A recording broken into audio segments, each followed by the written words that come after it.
बाकी है, असली हमला बाकी है। इस्फहान और नतांज पर हमले कर इजराइल की सेना ने ईरान की एयर डिफेंस सिस्टम को पूरी तरह से टेस्ट कर लिया है और इसके साथ ही अब आईडीएफ अगली तैयारी में जुट गया है, जिसके निशाने पर इजराइल के न्यूक्लियर प्लांट हैं और मिलिट्री इंस्टॉलेशन। नमस्कार, मैं हूं मधुरेंद्र कुमार और आप देख रहे हैं मेरे साथ रणनीति। तो जैसे ही इजराइल ने ईरान पर कहर बरपाया, पूरी दुनिया में हंगामा मचिया और साथ ही हमने देखा कि किस तरह से इंटरनेशनल फ्लाइट्स भी कैंसिल होने लगे और उसके बाद सबकी निगाहें दरअसल इजराइल और ईरान की एयर स्पेस पर जा टिकी कि अब आगे क्या होने वाला है। लेकिन इस्फहान और नतांज को जिस तरह से इजराइल ने टारगेट किया, उस टारगेट को समझना बेहद जरूरी है और ये भी जानना बेहद जरूरी कि इजराइल की अगली प्लानिंग क्या है। क्यों इस हमले की जिम्मेदारी इजराइल ने अभी तक नहीं ली और क्यों ईरान का कहना है कि ये हमला दरअसल धारदार नहीं था, जोरदार नहीं था।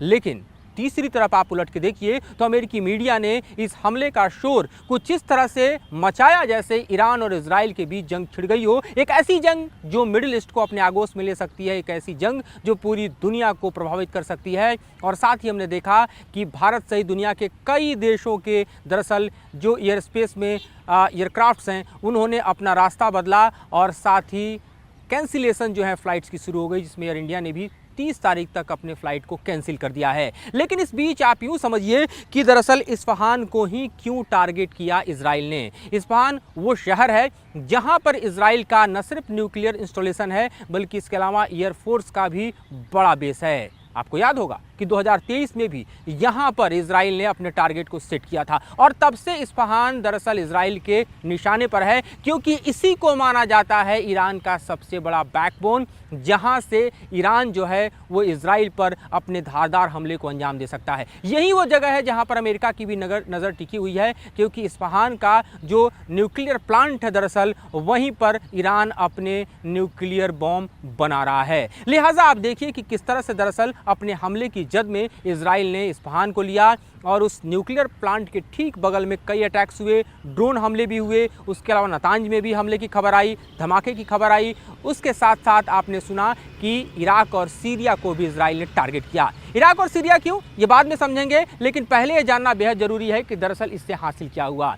तो आप यूँ समझिए कि जब ईरान ने इजराइल को अपने 300 से ज़्यादा मिसाइल और ड्रोन हमले की जद में लिया हफ्ते भर पहले, तो उसका मकसद ये था कि इजराइल से अपने कमांडर की मौत का बदला लेना। वो बदला जिसका ऐलान किसी और ने नहीं बल्कि ईरान के सुप्रीम लीडर खुमैनी ने किया था। और खुमैनी के ऐलान के बाद ही ईरान ने इतने बड़े हमले को इजराइल पर अंजाम दिया। ये और बात है कि इजराइल के डिफेंस सिस्टम ने और उसके सामरिक जो पार्टनर्स हैं, चाहे अमेरिका हो, फ्रांस हो, यूके हो और यहाँ तक कि जॉर्डन हो, उन्होंने अपने प्लानिंग के तहत एक ऐसा एयर कवर बनाया, एक ऐसा डिफेंस का कवर बनाया कि ईरान के हमले जो हैं वो पुरजोर तरीके से तो हुए पर इजराइल का बाल बाका नहीं कर पाए। लेकिन अब जरा समझिए कि इजराइल ने ईरान पर हमले की तारीख 6 दिन बाद यूं ही क्यों चुनी। तो सबसे बड़ी बात कि इजराइल पर हमले का प्लान किसी और ने नहीं बल्कि ईरान के सुप्रीम लीडर खुमैनी ने ऐलान किया था। और खुमैनी अपना 85th यानी 85वां बर्थडे मना रहे थे और उसी दिन इजराइल ने एक झांकी दिखाई।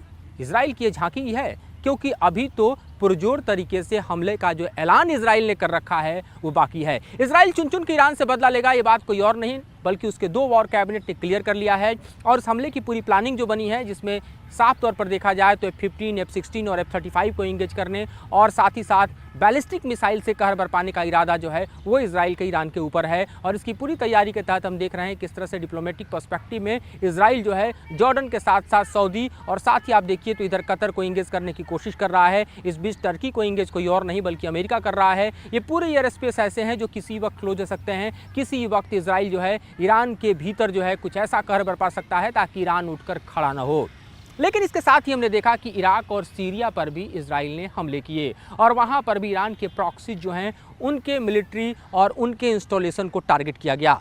ये भी समझना बेहद ज़रूरी है कि ईरान की जब हम बात करते हैं तो सिर्फ ईरान IRGC से पूरा नहीं होता बल्कि हमें कुड्स फोर्स को भी देखना होगा, हमें उसके प्रॉक्सीज़ को भी देखना होगा, हमें ये भी समझना होगा कि जो उसके रेसिस्टेंस फोर्सेस हैं वो भी ईरान की असली ताकत में से शुमार करते हैं। चाहे आप हमास की बात करें, हिजबुल्लाह की बात करें, हुती की बात करें, सित्ते की बात करें। और इस वक्त जिस तरह से पिछले 7 महीने से हमास और इजराइल के बीच जंग जारी है, इस बीच हिजबुल्लाह की तरफ से जो सपोर्ट हमास को मिल रहा है और जिस तरह से हिजबुल्लाह ने अपने फायर बढ़ाए हैं वो भी इजराइल के नाको दम कर रखा है। और आप देख रहे हैं कि किस तरह से हिजबुल्लाह के भी टारगेट्स को सेट कर रहा है इजराइल, और उसके 2 कमांडर पिछले 48 घंटे मारे गए हैं। तो ये भी अपने आप में एक बड़ा डेवलपमेंट है कि इजराइल को एक तरफ तो 2000 किलोमीटर दूर ईरान से निपटना है, लेकिन अपने पड़ोस में ही बैठे जो प्रॉक्सीज हैं ईरान के, हिजबुल्लाह, हूती, उनसे भी निपटना है। और ये दरअसल आप देखिए कि ज़मीन पर हिजबुल्लाह है, मैरीटाइम बाउंड्री में हूती है, और साथ ही देखिए हमास जो है वो अपने तौर तरीके से 7 महीने से तो इंगेज इजराइल की सेना को कर ही रखा है। लेकिन इसके इतर आप जाके देखिए तो आपको सीरिया में भी ईरान की वो ताकत दिखाई देती है जिस ताकत को कुंद करने के लिए इजराइल ने ईरान के कॉन्सुलेट पर अटैक किया था। 1 तारीख को इस अटैक में ही ईरान के टॉप कमांडर जाहिदी की मौत हुई थी और साथ ही साथ अन्य कमांडर भी मारे गए थे, जिससे बौखलाए ईरान ने इजराइल पर हमले का ऐलान किया। और उसके बाद 1 हफ्ते पहले 300 से ज़्यादा हमने देखा कि मिसाइल और ड्रोनों की बारिश कर दी। अब जरा ये भी समझिए कि ईरान और इजराइल का जो ये युद्ध है ये दरअसल आगे कैसे बढ़ेगा। लेकिन इससे पहले मैं आपको ये बता दूं कि इस हमले की जिम्मेदारी इजराइल क्यों नहीं ले रहा है। ये इसलिए क्योंकि इजराइल को ये मालूम है कि अभी तो ईरान पर हमला बाकी है। इस हमले की जिम्मेदारी ईरान क्यों नहीं ले रहा, ये भी सवाल आपके मन में होगा। तो इसलिए क्योंकि ईरान ने अगर इस हमले की जिम्मेदारी ले ली तो एक और प्रेशर जो है वो ईरान पर त्वरित तरीके से डेवलप हो जाएगा कि वो इजराइल को रिटेलिएट करे, क्योंकि ईरान जो है वो बार बार कई मंचों से कह चुका है, यूएन के मंच पर भी उसके एम्बेसडर जो है कह चुके हैं कि अगर इजराइल ईरान पर हमला करेगा तो ईरान 10 गुणे जोरदार तरीके से इजराइल पर फिर से कहर बरपाएगा। तो ईरान अभी इस हमले की एक तरह से स्वीकृति कर लेता है और कहता है कि हाँ, ये जो हमला हुआ है इजराइल ने किया है, तो ईरान के ऊपर एक प्रेशर अल्टीमेटली डेवलप करेगा, बिल्डअप करेगा, जिससे एक बार फिर से उसको इजराइल के ऊपर पलटवार करना पड़ेगा।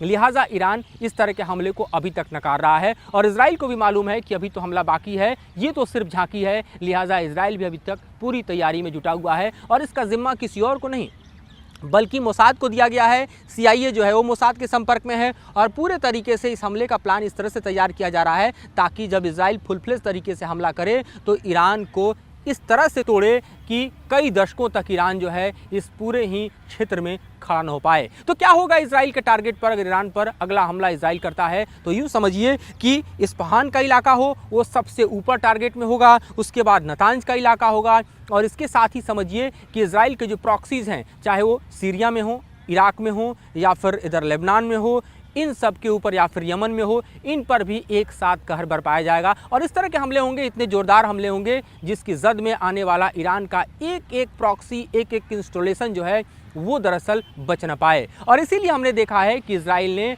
अभी फ़िलहाल सिर्फ ईरान के एयर डिफेंस सिस्टम की टेस्टिंग की है। जो तैयारी है उसके मुताबिक मैं आपको बता दूं कि F-15 और F-16 के ज़रिए जो हमला होगा इजराइल के प्लान के मुताबिक वो ईरान के एयर डिफेंस सिस्टम को कुंद कर देगा। कई लहर जो है वो दरअसल F-16 जैसे फाल्कन चलाएंगे और जब एयर डिफेंस सिस्टम पूरी तरह से कुंद होगा तब F-35 विमानों के जरिए इजराइल जो है वो ईरान के न्यूक्लियर प्लांट्स और मिलिट्री सेटअप पर पुरजोर तरीके से हमला करेगा। और उसके साथ ही जैसे ही स्क्रैम्बल होने की कोशिश करेगा ईरान का फाइटर, उसी दौरान कई बैलिस्टिक मिसाइलों का ज़खीरा जो है वो ईरान के ऊपर इजराइल की तरफ से गिरता नजर आएगा। तो इस प्लानिंग के साथ अभी तो इजराइल को आना बाकी है, लेकिन हमने जो देखा है वो दरअसल ईरान के ऊपर इजराइल की झांकी है। तो देखिए ये युद्ध आगे कैसे बढ़ता है और किस तरह से इस युद्ध के आगोश में दुनिया का एक बड़ा हिस्सा जो है वो समाहित होता है, क्योंकि ईरान और इजराइल दोनों ही अपने कदम हटाने को पीछे तैयार नहीं और इस बीच तनाव लगातार मध्य पूर्व में बढ़ता जा रहा है।